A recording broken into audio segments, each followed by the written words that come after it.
नमस्कार दोस्तों, मैं श्रुति। स्वागत है आपका भारतोदय में। तो जैसा कि हरियाणा में 5 अक्टूबर को इलेक्शन है, इससे पहले हमने आपको बताया कुरुक्षेत्र की जो हमने विश्लेषण किया टिकटों का, और हमने करनाल जिले का टिकटों का विश्लेषण किया। तो आज हम हिसार लोकसभा और कुरुक्षेत्र लोकसभा, हिसार लोकसभा जिसमें कि 9 सीटें आएंगी और कुरुक्षेत्र लोकसभा जिसमें 8 सीटें आती हैं, तो आज हम इसका विश्लेषण करेंगे विनोद शर्मा जी के साथ। तो सर ये बताइए, जो हिसार में टिकटों का विश्लेषण है, तो आपको क्या लगता है किस उम्मीदवार का लग रहा है कि कौन कौन सी पार्टी का टक्कर है इसमें? हिसार लोकसभा में 9 सीटें आती हैं। तो 9 की 9 सीटें जो हैं सीधी सीधी टक्कर कांग्रेस और बीजेपी की दिख रही है। कोई ना कोई सीट जो बीच में तिकोना निर्दलीय की भी मुकाबला दिख रही निर्दलीय है। की भी है। लेकिन हम सीधी सीधी बात करेंगे, कहीं ना कहीं अगर कोई दूसरी पार्टी है, जेजेपी है या नल्लो है, उसकी हम बात अगर कहीं टक्कर में है तो करेंगे, नहीं तो वैसे फिर समय ज़्यादा लग जाता है। तो सीधी सीधी हम बात करते हैं। सबसे पहले उचाना उचाना जो सीट है वो एक दुष्यंत चौटाला जो डिप्टी सीएम रहे हैं, वहाँ से पिछली बार विधायक बने थे। इस बार भी वो वहाँ पे किस्मत आजमा रहे हैं, चुनाव लड़ रहे हैं। और जो दूसरे जो वहाँ पे वीरेंद्र सिंह के लड़के हैं, वो पहले बीजेपी में थे, अभी उन्होंने पिछले लोकसभा में कांग्रेस ज्वाइन की थी। तो वो एमपी थे यहाँ पे हिसार से, भारतीय जनता पार्टी से। और पिछले लोकसभा चुनाव में जो उन्होंने ज्वाइन की कांग्रेस, और कांग्रेस ने उनको टिकट दी है उचाना कला से। उनकी पुरानी सीट है, उनके पिताजी भी लड़ती रही हैं, माताजी भी लड़ती रही हैं, और इस बार शायद पहली बार विजेंद्र सिंह वहाँ से चुनाव लड़ रहे हैं। तो इन दोनों में किसका मुकाबला लग रहा है? मुकाबला में बीजेपी में है वहाँ पे देवेंद्र अत्री जी, और मुकाबला इन दोनों में नहीं है, मुकाबला जो है तिकोने में है, बल्कि देवेंद्र अत्री और कांग्रेस में विजेंद्र में है। दुष्यंत चौटाला तो शायद मुकाबले से बाहर हैं। लेकिन दुष्यंत चौटाला जितनी वोट ज़्यादा लेंगे वो एक किसी को जिता और हरा सकते हैं, मुझे ऐसा लगता है वहाँ पे। और अगर वो जितनी ज़्यादा वोट लेंगे उतनी तो वोट कटेंगी। उतनी वोट जो है विजेंद्र की कटेंगी, देवेंद्र अत्री अब चला जाएगा। तो वहाँ पे कांटे की टक्कर है अत्री और विजेंद्र में। तो अब वहाँ पे दुष्यंत पे ये निर्भर करता है कि दुष्यंत अच्छी वोट ले जाता है, अत्री वहाँ पे चुनाव जीत सकते हैं। अगर दुष्यंत वहाँ पे वोट नहीं ले पाता तो वहाँ पे ब्रिजेंद्र चुनाव जीतेंगे। तो ऐसा उसमें कांटे की टक्कर हम इसलिए कह सकते हैं वहाँ पे अत्री और ब्रिजेंद्र के बीच में। तो कौन जीतेगा उसमें अभी हम उसका कोई ज़्यादा फैसला भी कर नहीं सकते, उसमें हम इसको कांटे की टक्कर बता सकते हैं। इसके बाद जो है आदमपुर, आदमपुर से भव्य बिश्नोई हैं, कुलदीप बिश्नोई के पुत्र हैं, पिछली बार भी इन्होंने भी बीजेपी ज्वाइन की है। हाँ उपचुनाव में जो है वो विधायक बने थे। तो अब भी वो उनका जो मुकाबला है सीधा सीधा कांग्रेस से है। चंद्र प्रकाश वहाँ पे कांग्रेस के प्रत्याशी हैं। तो चंद्र प्रकाश के साथ और भव्य बिश्नोई के साथ जो है सीधी आपस में उनकी सीधी टक्कर है, जिसमें से भव्य बिश्नोई वहाँ पे लीड करते हुए दिखाई दे रहे हैं। तो ये सीट जो है भाजपा की झोली में जाने वाली है। और अगर उकलाना की बात करें तो उकलाना में किसका मुकाबला है? उकलाना में भारतीय जनता पार्टी के जो प्रत्याशी है वो अनूप धानक हैं, और कांग्रेस के जो प्रत्याशी है वो नरेश सेलवाल। इन दोनों में जो मुकाबला है उकलाना में। लेकिन ये सीट जो है मैं कांग्रेस की झोली में जाने वाली लग रही है कि शायद अनूप धानक जी चुनाव हार जाएंगे और नरेश सेलवाल वहाँ पे चुनाव जीत जाएंगे। इसी तरह से इसके बाद जो है नारनौंद की हम बात कर लेते हैं, जहाँ पे कैप्टन अभिमन्यु पूर्व वित्त मंत्री रहे हैं और भारतीय जनता पार्टी के कदावर नेता हैं। तो वो चुनाव लड़ रहे हैं, और वहाँ पे जो उनका मुकाबला है जसवीर सिंह कांग्रेस के प्रत्याशी हैं, उनके साथ मुकाबला है। और वहाँ पे नहीं कह सकते कि वहाँ पे जसवीर जीत रहे हैं या कैप्टन अभिमन्यु बिल्कुल जीत रहे फिफ्टी हैं। वहाँ फिफ्टी पे का। मुकाबला टाइट होने वाला है, कम मार्जिन से ही शायद कोई जीतेगा। तो वहाँ पे कांटे की टक्कर है दोनों के बीच में। इस तरह से आगे नारनौंद के बाद हम बात करते हैं हाँसी की। हाँसी में विनोद भ्याना भारतीय जनता पार्टी से हैं, और कांग्रेस से हैं राहुल मक्कड़। तो हाँसी में भी सीधा मैं कांग्रेस, हाँसी में कांग्रेस की जो है मैं बात करूंगा कि कांग्रेस वहाँ पे चुनाव जीत सकती है। और इसके बाद हम बात करेंगे बरवाला की। बरवाला में है रणवीर गंगवा बीजेपी से। भारतीय जनता पार्टी से, और कांग्रेस से है राम निवास। दोनों के बीच में मुकाबला रहेगा। बाकी प्रत्याशी वहाँ पे वोट लेंगे, जो भी लेंगे, जितने भी कितने काटेंगे। लेकिन इनमें भी ये सीट जो है रणवीर गंगवा के पास जाने वाली है। इसमें हिसार से भारतीय जनता पार्टी के जो प्रत्याशी हैं वो कमल गुप्ता हैं, और कांग्रेस के जो प्रत्याशी और रामनिवास जी हैं, और एक निर्दलीय जो विधायक हैं वहाँ पे नवील जिंदल जी की माता जी हैं, जो सावित्री जिंदल जी, जो कुरुक्षेत्र से भारतीय जनता पार्टी के वो सांसद हैं। अब उस सीट पे कुछ क्या खेल हो रहा है कांग्रेस के और बीजेपी के बीच में। एक बीजेपी का सांसद और उसकी माता जी वहाँ पे निर्दलीय चुनाव लड़ रही है। इसमें कुछ ना कुछ आपस में कुछ बीजेपी का शायद कुछ लगता है वहाँ पे, क्या वो बीजेपी के फेवर में जाएंगे या कांग्रेस के फेवर में जाएंगी, क्या उनकी नीति है। लेकिन वो वहाँ पे शायद ये सीट निर्दलीय में जाने वाली लग रही है। शायद वहाँ से सावित्री जिंदल सीट जीतने जा रही है, न बीजेपी का शायद वहाँ नंबर पड़े और ना ही कांग्रेस का। वहाँ से सावित्री जिंदल चुनाव जीत सकती है। इसी प्रकार से भवानी खेड़ा एससी सीट है। तो एससी सीट जिसमें कपूर वाल्मीकि प्रत्याशी हैं भारतीय जनता पार्टी से, और दूसरे कांग्रेस से जो प्रत्याशी हैं प्रदीप नरवाल। तो एससी सीट पे दोनों के बीच में जो टक्कर है, जिसमें ये सीट जो भी कांग्रेस की तरफ जो है मैं एज देना चाहता हूँ कि शायद ये सीट कांग्रेस जीतेगी। तो इस बार किसी पार्टी की लहर नहीं है या फिर कम मेजोरिटी हो सकती है इस बार, कि किसी को पूरी पक्की बहुमत नहीं मिल सकती? लहर पार्टी की नहीं चल रही, एंटी लहर चल रही है। विपक्ष मतलब बीजेपी को हराने की कुछ इन एरियो में ना, जिनकी अभी हमने बात की है, वहाँ पे बीजेपी के खिलाफ, बीजेपी के विरोध में वोट डाली जा रही हैं, और दूसरा ऑप्शन है नहीं।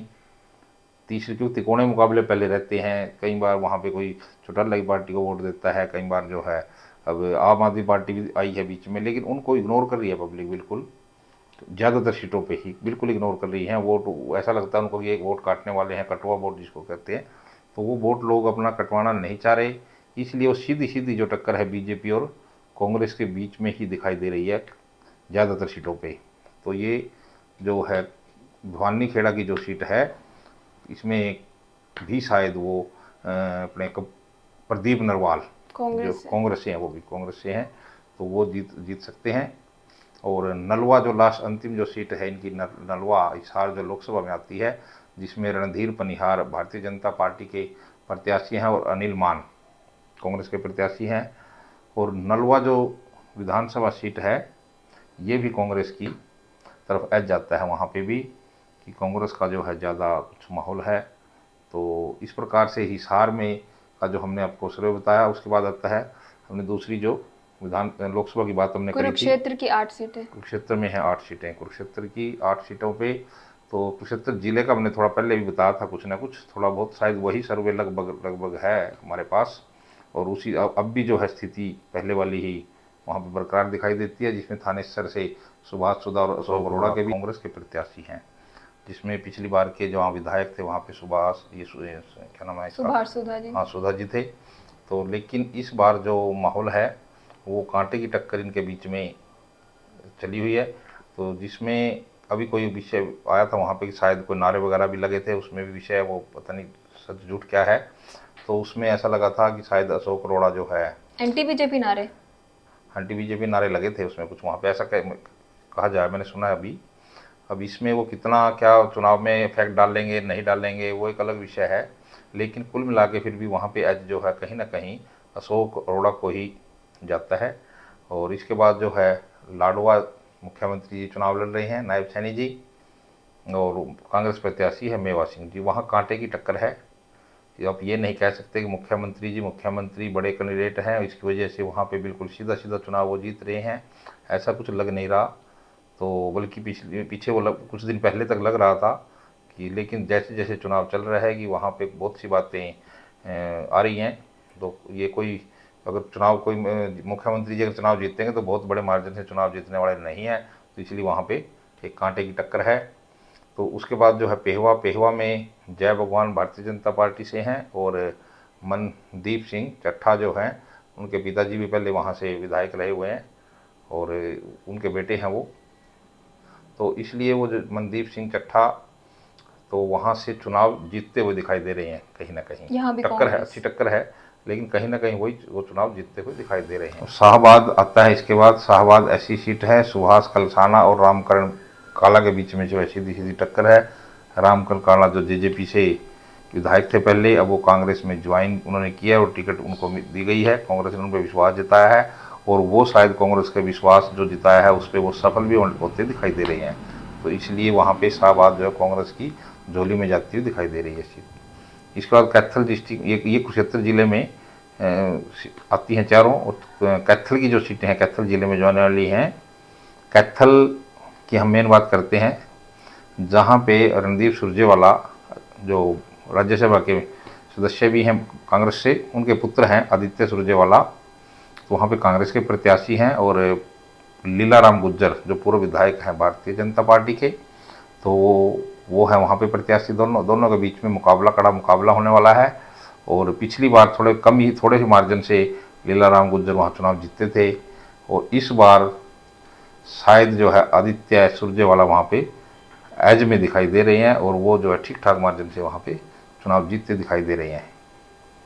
इसके बाद आती हैं कलायत में कमलेश डांडा और विकास सहरान जो है कांग्रेस के विधायक, वो हैं सांसद हैं, जेपी कहते हैं जिनको, जयप्रकाश, उनके पुत्र हैं कलायत में।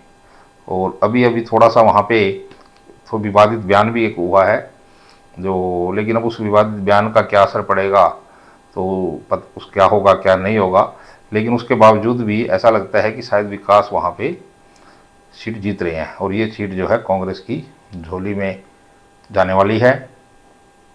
इसके बाद है गुलाची का, कैथल डिस्ट्रिक्ट में लगता है गुला की सीट जो है, वहाँ पे कुलवंत बाजीगर हैं भारतीय जनता पार्टी से, और देवेंद्र हंस है कांग्रेस से।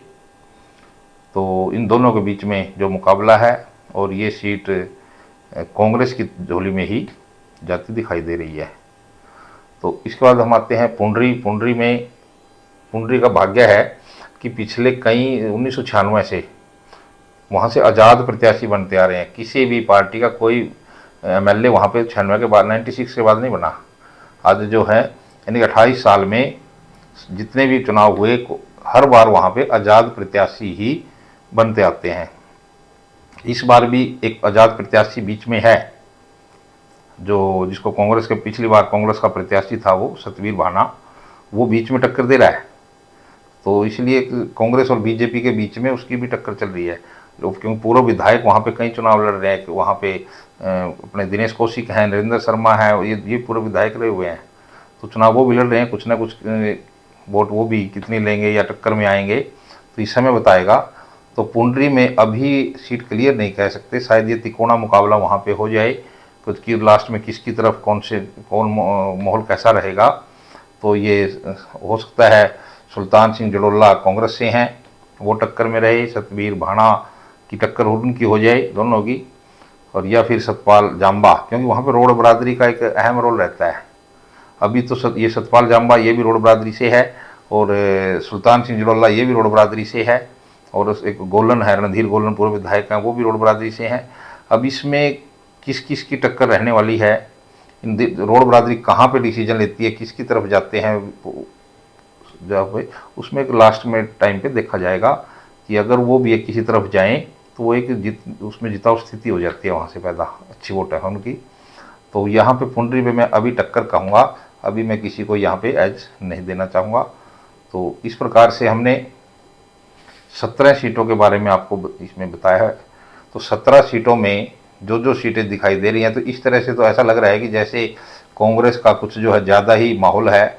अब वो माहौल कह लीजिए कांग्रेस का या बीजेपी के प्रति एंटी इनकमेंसी कह लीजिए, मतलब लोगों में इस बार ये मतलब जैसे हम हर बार ध्यान ये होता है कि हमें किसको वोट देनी है, लेकिन इस बार जनता में ज़्यादा ये देखा गया है कि हमें किसको वोट नहीं देनी है। हाँ, इसीलिए डाल रहे हैं वो, बीजेपी को छोड़ के ना दूसरा ऑप्शन है ही नहीं उनके पास, वो इसलिए कांग्रेस पे जा रहे हैं। अगर तीसरा कोई ऑप्शन होता बीच में तो वो शायद तीसरा ऑप्शन भी सोच सकते थे, लेकिन वहाँ पे सोचने की स्थिति है नहीं।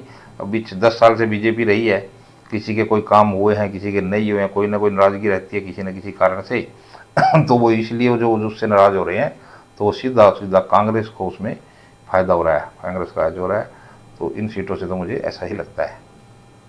तो आज हमने आपको बताया हिसार लोकसभा और कुरुक्षेत्र लोकसभा की सीटों के बारे में। ऐसे ही सर्वे देखने के लिए देखते रहिए भारतोदय।